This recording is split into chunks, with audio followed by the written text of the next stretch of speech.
तर्कं निहितं श्रुत्वा तथोद्वाहं च योषितां कृष्णेनेकेन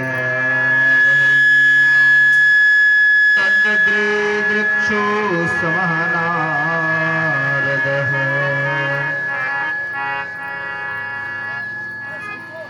सुखदेव गुरुदेव कहते हैं, हे परीक्षित, नारद जी ने विचार किया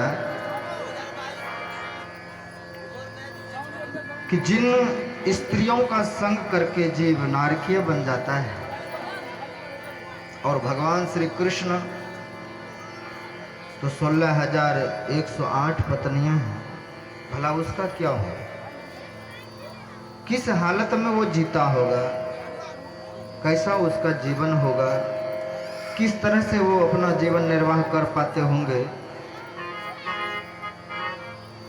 क्या धर्म के लिए कभी समय मिलता होगा? हम लोग अपने घर में, परिवार में, छोटे से परिवार में भी सुखी नहीं रह पाते हैं।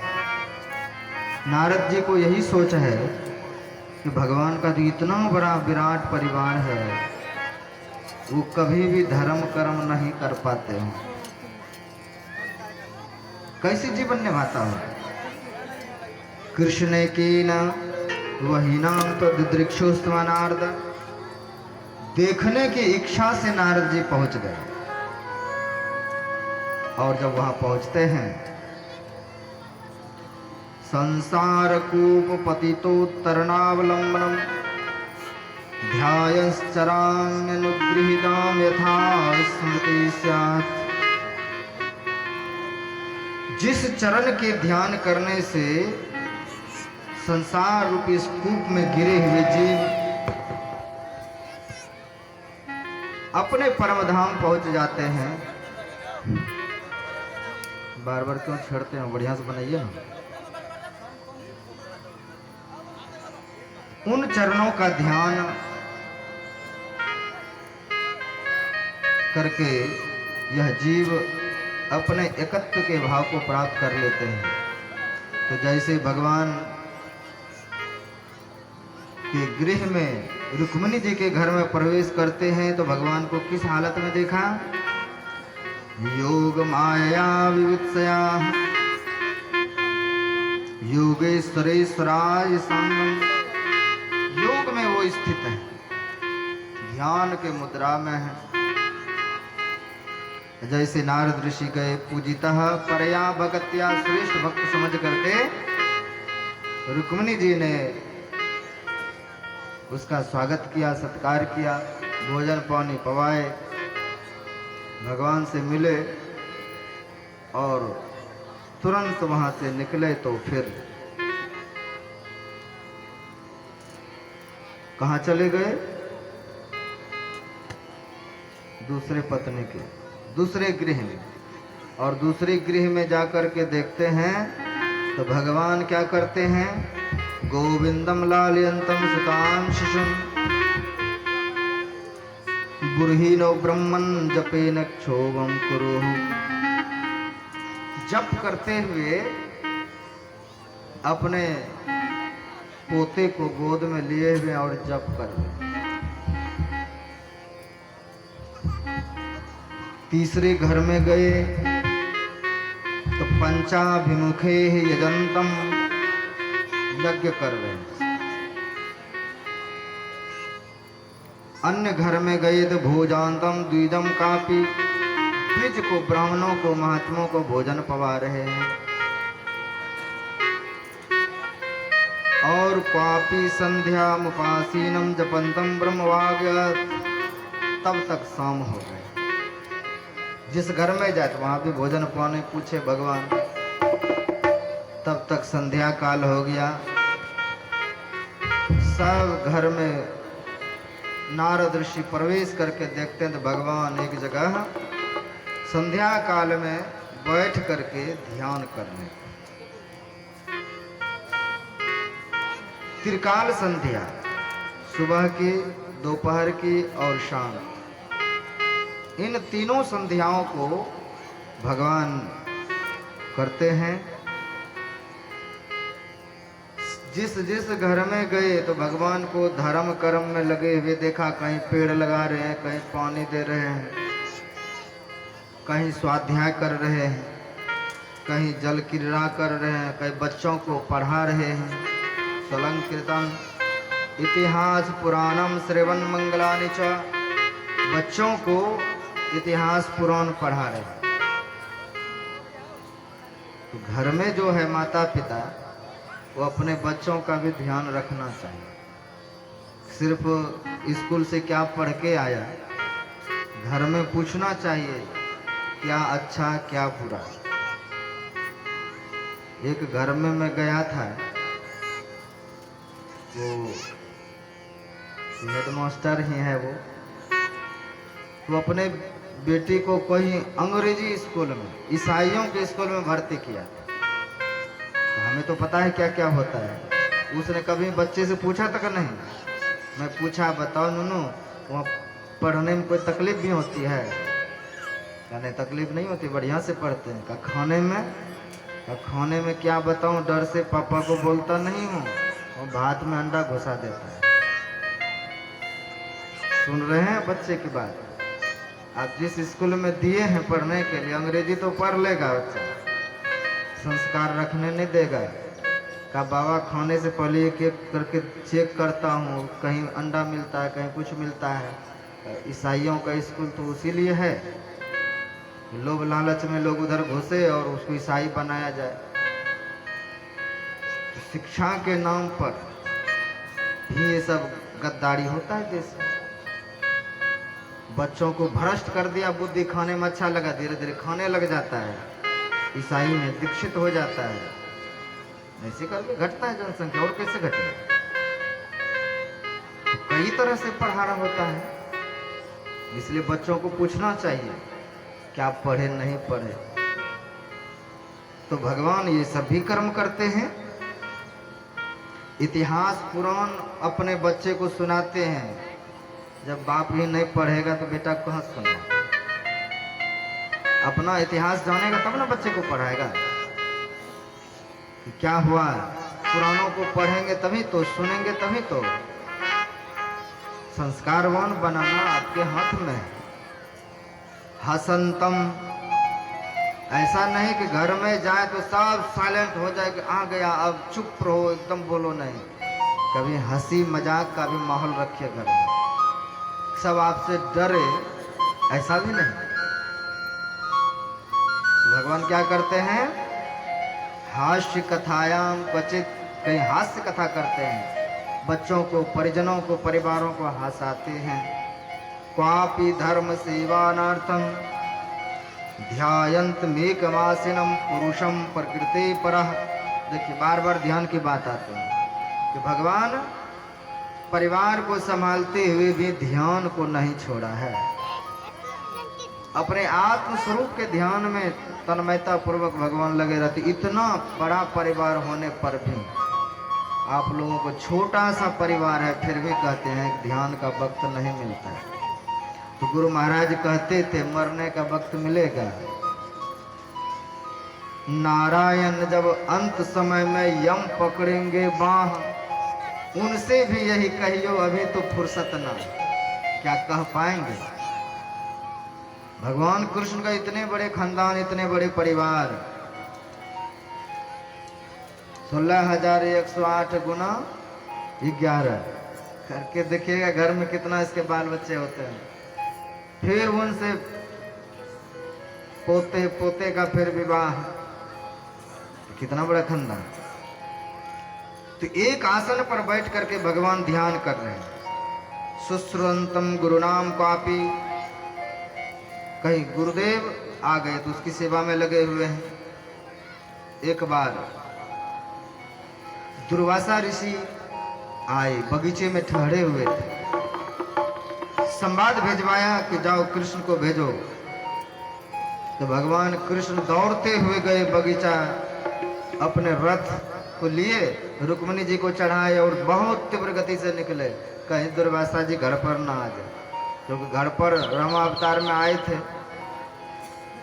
तो क्या किया था, लक्ष्मण जी को पहले संसार से जाना पड़ा था दुर्वासा ऋषि के कारण। इसीलिए भगवान कृष्ण रुक्मिणी रथ पर सवार होकर के जाते हैं और वहीं पर सेवा सत्कार करके कहते हैं गुरुदेव अब मैं जाऊं। दुर्वासा जी कहते हैं घर नहीं ले जाओगे। चलिए महाराज, जब इच्छा ही करती है तो रथ पर बैठाए और भगवान में बैठने लगे। कहा नहीं रुको, नीचे उतरो, घर अगर ले जाना है तो घोड़े को यहाँ से निकालो, घोड़े की जगह तुम दोनों लगो। ऐसा गुरु भक्ति करेंगे? भगवान ने घोड़ों को रथ से निकाल करके एक जगह रुक्मिणी लगी, एक जगह भगवान कृष्ण लगे, दोनों खींच करके रथ अपने घर ले गए। द्वारकापुरी में प्रवेश किया, हजारों लोग देख रहे हैं, देखो ये गुरु के कितने प्रेमी हैं। और जब घर ले गए अपने सिंहासन पर बैठाए कि गुरुदेव क्या सेवा करूं? तो क्या सेवा करोगे? हमको अभी गरम गरम खीर खाना है। तस्मै श्री गुरुवे नमः। तस्मै बना करके लाओ। खीर बना करके जब दिए तो थोड़ा सा चख लिए, कहा कृष्ण पूरे देह में इसको लेप लो। विचित्र बात है। तो गरम गरम खीर रुक्मिणी जी भगवान के शरीर पर सब जगह लेप दिया। लेपते लेपते जब पूरा हो गया तो खीर भी समाप्त हो गया। समाप्त जब हो गया तो दुर्वासा जी कहते हैं हे कृष्ण, मैं कहा था पूरे शरीर में लेपो, पूरे शरीर में नहीं लेप पाई। सब जगह तो लेप गए। कहा सब जगह तुम्हारा शरीर वज्र का बन गया, लेकिन तलवे में लेप नहीं लगा पाए, वो कच्चा रह गया। आगे महाभारत की युद्ध हो गई, उसमें बड़े से बड़े दिव्यास्त्र चलेगा, लेकिन तुम्हारा एक बाल भी तोड़ नहीं पाएगा। बाल न बाका कर सके, तुम्हारा कुछ भी नहीं बिगड़ेगा। लेकिन अफसोस गोविंद, तुम अपने तलवे में जो नहीं लगा पाए मेरी प्रसाद का, गुरुदेव प्रसाद समझ के ही तलवे में नहीं लगाए। तो गुरुदेव का जूठन प्रसादी है, पैर में कैसे लगाऊंगे? कहा मैं तो कहा था लगाऊंगा। तो वो कच्चा रह गया और शायद वही संयोग होगा आपको संसार से जाने का। पूरा आज्ञा पालन नहीं हुआ, दुर्वासा ऋषि वहां से चले गए। तो गुरु सुश्रंतम पापी, गुरु की सेवा करते हैं। कुर्वंतम विग्रह केशिक संधि चान्यत्र केशवः, कुत्रापि सह रामेण चिंतयन्तम सताम शिवम। संतों को, शिव को याद करते हैं, पुत्रों को सब तरफ से ज्ञान ध्यान सिखाते हैं। चरंतम मृगया, कई पशुओं को चराने जाते हैं। यजंतम सकलान देवा, देवताओं को आह्वान करते हैं। महोत्सव मनाते हैं। सब तरह के भगवान अच्छे से अच्छे कर्म करते हुए दिखे। और एवं प्रकार से घूमते घूमते एक महीना बीत गया नारद जी को। एक घर में घुसे भोरे भोर ब्रह्म मुहूर्त में, और ब्रह्म मुहूर्त में जब प्रवेश करते हैं नारद जी तो मुहूर्तम तम वह वैदर्वी नामृष्य दैत शोभनम परिरंभान विश्लेषाम प्रियम वामंतरम गताम। जब अंदर प्रवेश किए हैं तो देखें रुक्मिणी देवी भी अपने पलंग पर बैठ करके ध्यान कर रही। और भगवान वायु मुहूर्तम उत्थाय वायुरुपस्य माधवः दद्यो प्रसन्न कर्मात्मानं तं सह परम एकं संज्योतिरन्यव्यं संस्थां नित्य निरंत कलमशामः। ब्रह्म मुहूर्ते उत्थाय, ब्रह्म मुहूर्त में 3 बजे अपने बिस्तर को छोड़ करके हाथ पैर बढ़िया से धो करके उत्तर मुख पूरब मुख बैठ करके भगवान ध्यान कर रहे हैं। किसका ध्यान कर रहे हैं? दध्यो प्रसन्न करन। ध्यान करने से प्रसन्नता उत्पन्न होती है। कब? जो आत्मा नाम तमसा परम, जो प्रकाश तम से परे जो आत्मा है, अगर ध्यान करने के बाद और सिर भारी लगने लग जाए, हाथ पैर में थकान लगे, तो समझिए वो ध्यान नहीं, प्रसन्नता। थोड़ा भी अगर ध्यान लगेगा तो मन प्रसन्न होगा। ये प्रसन्नता ध्यान का प्रसाद है। थकान नहीं होना चाहिए, क्योंकि हम परमात्मा की तरफ चल रहे हैं। साधारण लोग यहाँ चल नहीं पाता है। बाबा धाम जाते हैं तो कहते हैं हमें चल गया, पता भी नहीं चला। तो बाबा धाम जाते हैं चल करके, वो भी कहते थकान नहीं मालूम दे रहा, तो मुख्य में जा रहे हैं, मुख्य बाबा धाम जा रहे हैं, तो वहां जाने में थकान हो रहा है, समझिए बाबा धाम नहीं कहीं और जा रहे हैं। दृष्टि मन हमारा कहीं से कहीं विचलित हो रहा है, माया में जा रहे हैं, इसलिए थक गए। नहीं तो ध्यान तो प्रसन्नता प्रदान करती है, आनंद प्रदान करता है। क्योंकि सच्चिदानंद उस परमात्मा का ध्यान जब करते हैं, तमसा पर, ये ध्यान जो है हम किसी रूप का नहीं करते, आत्मा का ध्यान होता है। स्वात्मनो देवो पर, अपने आत्मा से बढ़ के कोई देवता नहीं है, इसलिए आत्म ध्यान होता है। आत्मज्ञान के लिए हम ध्यान करते हैं।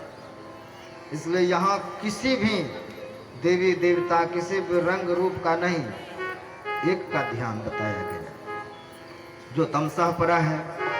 इस तरह से भगवान घूमते घूमते नारद ऋषि पुनः रुक्मिणी जी के भवन में प्रवेश किया। तो भगवान पूछते हैं नारद ऋषि कब आए?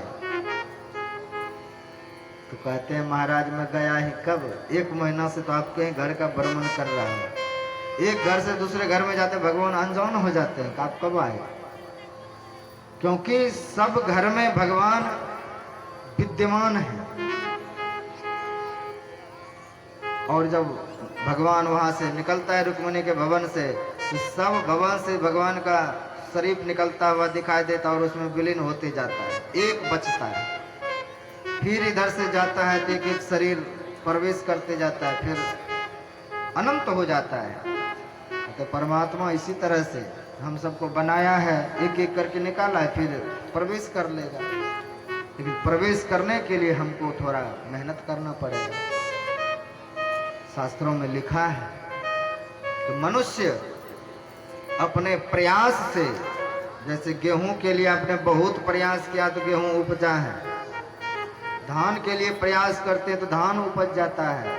कहते हैं उसी तरह मुक्ति के लिए प्रयास करना पड़ेगा तो मुक्ति मिलेगी। ऐसा नहीं है कि बहुत बड़ा गुरु मिला तो आपके जीव को खींच करके निशब्द में कर देगा, ऐसा संभव नहीं है। आपको भजन करना पड़ेगा, आपको जैसे भोजन करना पड़ता है उसी तरह भजन करना पड़ेगा।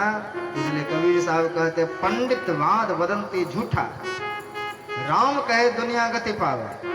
अगर राम राम कहने से दुनिया गति पा जाए तो खांड कहा मुख मीठा, हम शक्कर कह दें मन मीठा हो जाए, हम रसगुल्ला कह दें मन मीठा हो जाए, खरीदने की क्या जरूरत है? राम को कमाना पड़ेगा, ध्यान को कमाना पड़ेगा तो मिलेगा। चाहे आप जहां दीक्षित होइए, भजन किए बिना कोई उपाय नहीं है। चाहे इस जन्म में कीजिए कि 100 जन्म के बाद कीजिए, करना ही पड़ेगा। तो अपने आत्म स्वरूप का ध्यान करें, वही सबसे बड़ा देवता है और वही हम लोग करते हैं, अपने स्वरूप का ध्यान। तो नारद ऋषि ने देखा कि गृहस्थाश्रम में इतना बड़ा विस्तार परिवार होने के बावजूद में भगवान सब जगह धर्म में लगे हुए हैं, और इसी धर्म के प्रताप से भगवान इस संसार में जो करना चाहा वो कर लिया। करतुम अकर्तुम अन्यथा अकर्तुम, सबको भगवान ने किया। ऐसा जब हो गया तब एक दिन भगवान के पास 2 तरह का निमंत्रण आया। निमंत्रण जब आया सुधर्मा सभा में, एक तो आया कि महाराज पांडवों की तरफ से अश्वमेध यज्ञ कर रहे हैं, उसमें आपको पधारना है। दूसरा इस बिहार से जरासंध मगध कि जेल में जो 20,000 राजा कैद था, उसने भगवान को लिखा है, हे गोविंद, हम लोग इस जेल में, जरासंध के जेल में पड़े हुए हैं, कृपा करें तो मैं छूट सकता हूं। ये जरासंध राजा बहुत बलशाली था, जो कंस का ससुर है। ये राजा बृहद्रथ का पुत्र, राजा बृहद्रथ को कोई पुत्र नहीं था। एक महात्मा के पास गए और जाकर के कहते हैं, महाराज हमें पुत्र नहीं है, राज तो बहुत बड़ा है, कुछ उपाय करें। तो राजा बृहद्रथ ने, महात्मा जो था वहां कौशिक चंड नाम का, उसने एक फल दिया तो कहा जाओ पत्नी को खिला देना। उसने विचार किया, 2 पत्नी है, फल एक दिया तो काट काट के खिला दे। तो बीच से आधा आधा काट करके दोनों को दे दिया, एक एक फक्का। कालांतर में जन्म लिया तो आधा आधा बच्चा। सोचा ये तो मुर्दा जन्म लिया है, जंगल में जाके फेंक दिया। कहते एक जरा नाम की एक राक्षसी जंगल में घूमते घूमते एक आधा बालक को देखा तो हैरान हो गई, ऐसा तो कहीं देखा ही नहीं था। फिर आगे बढ़ा तो देखा और आधा, दोनों को जैसे मिलाया, दोनों से जब सट गया तो जीवित हो गया। तो उसी का नाम पड़ गया जड़ा। नाम की राक्षसी ने उसको सटाया, इसलिए जड़ा संध, जड़ा के कारण संधि हुई, इसलिए जरासंध। और इतने वो बलवान थे कि इस देश में किसी का चलने नहीं देता।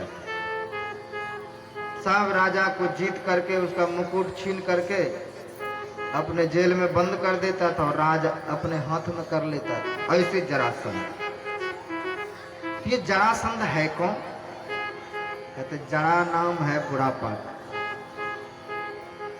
और बुढ़ापा जो है, चाहे आप संसार में कितनों बड़े बलवान बन जाएं, ये जड़ा बुढ़ापा एक दिन आपके मुकुट को छीनेगा, आपको भी अपने पंजे में पकड़ लेगा, आपको भी बूढ़ा बना देगा, आपको भी बूढ़ा बना देगा। जरा नाम बुढ़ापा को कहते हैं। जो भी संसार में आया एक दिन ये उसको बूढ़ा बना देता है, एक दिन जरा जीर्ण कर देगा। और जरा जीर्ण ये सिर्फ भगवान की युक्ति से ही मारा जा सकता है और दूसरा कोई उपाय नहीं है। कि जो भगवान के आश्रय में है वही इस बुढ़ापा को मार करके उस परमात्मा के पद को प्राप्त कर ले। मरने से पहले, कब्र में घुसने से पहले, चिता में जलने से पहले अपनी चेतना को जगा लें। तो जरासंध के जेल में जो 20,000 राजा है, वो पत्र लिखते हैं कि हे गोविंद, कृष्णाय वासुदेवाय हरि परमात्मने प्रणत क्लेश नाशाय गोविंदाय नमो नमः। ये जो मंत्र है, अगर कोई कैद हो, कैदी में हो, तो जेल से छूटने के लिए प्रार्थना किया गया था। अगर कोई इस मंत्र का उच्चारण करे